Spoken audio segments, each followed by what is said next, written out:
Are we finally past that peak in real estate sales for sellers' time on market? Today, we're going to talk about that with Betsy and Alan, coming to you from coastal Virginia. One thing that we watch often and that the news tends to hit on, and a stat that everybody looks at, is how long are homes on the market, or the thing I really like to look at is how many months supply of inventory do we have? You know, historically, if 4 to 6 months supply of inventory is what's called a stable market, not a buyer's market, not a seller's market. If it goes above 6 months, guess what? The buyer's market. Below 4 months, it's a seller's market. So we had, at the peak of COVID, we had like 0.25 supply of inventory as far as houses were going as fast as we could put them on. It was crazy. Yeah. And then it settled in for a little bit, around a month and a half supply. But over the last few months, it's something we've been tracking. We've been talking about it in sales meeting. Every month I put the previous month's chart and the new month's chart. This last time I put 3 months charts because we saw it go from 1.9 months of inventory to 2.2 months of inventory to 2.7 months of inventory. So guess what? We've seen a gradual increase. Now we're not at that 4 months, so technically it's still a seller's market out there. However, the trend's going this way. So that tells me if you are a seller, guess what? If you are thinking of selling anytime, you're thinking, maybe I'll wait to the spring market, go on the market now. There's way little inventory. Yeah, and you don't get your house on the market because you don't want the competition. Hello. That's what it is. If you keep waiting, guess what everybody's thinking? I'm going to put my house on the market in the spring. No, you put your house on the market now, because I know you don't want to have people coming through your house on Thanksgiving and Christmas Day. Don't worry, we can control 2 days. The rest of the time, though, the buyers that are out at this time of the year are serious buyers. Quite often they have a need, not just a want, to buy a house. And you want to capture those people. Those are the ones you want the most, because those are the ones that are going to see value in your house. And you know what? If you like to decorate for Christmas, Betsy. Don't overdo it. Don't make it too much. I mean, if you have my decorating taste, you can decorate for Christmas. So that is, at least I got her not to decorate for Halloween, and agree we don't need all the Halloween decorations we have moving into the future.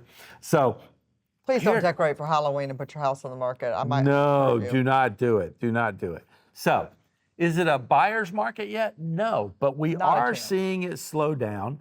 The average days on market is creeping up also. That is, at one point in time, it was like 12. And it was the average across the board. Now, again, that is up in the high 20s, so that is creeping up also.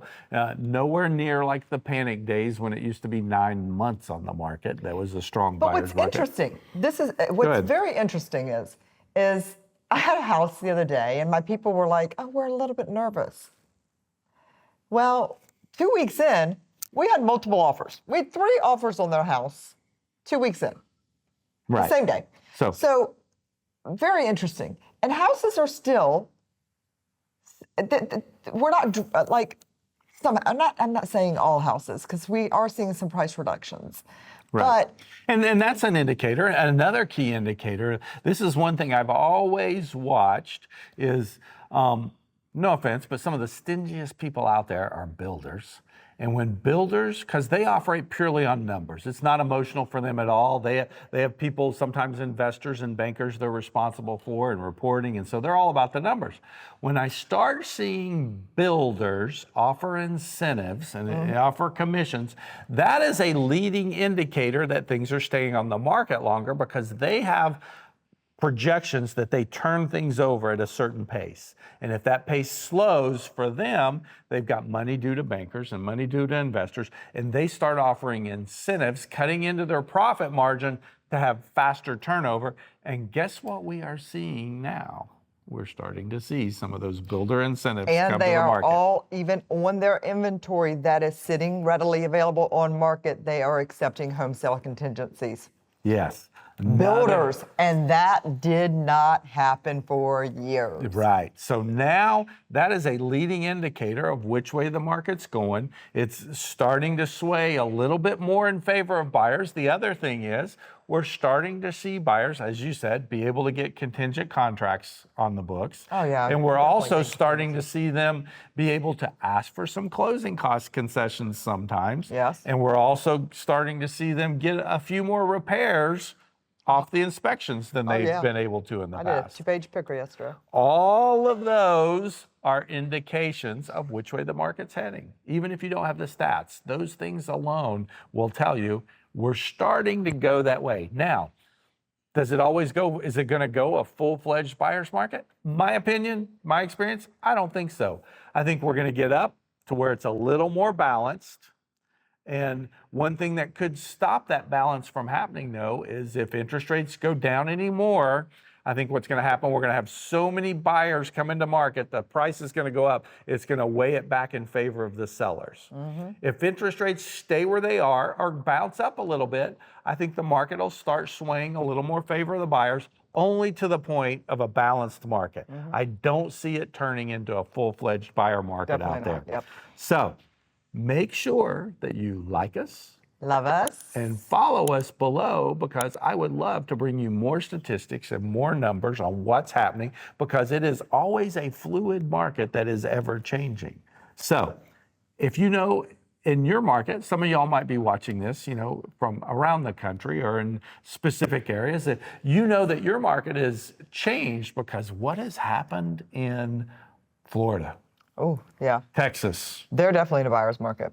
Nevada, Buyer's market. Arizona. We've been in some places recently. We were just in Florida. We were in Texas. We were in Arizona. And some of those markets, guess what? I was talking to a broker friend of mine. I was on a mastermind Zoom call, and his average time on market in his area right now is approaching 9 months.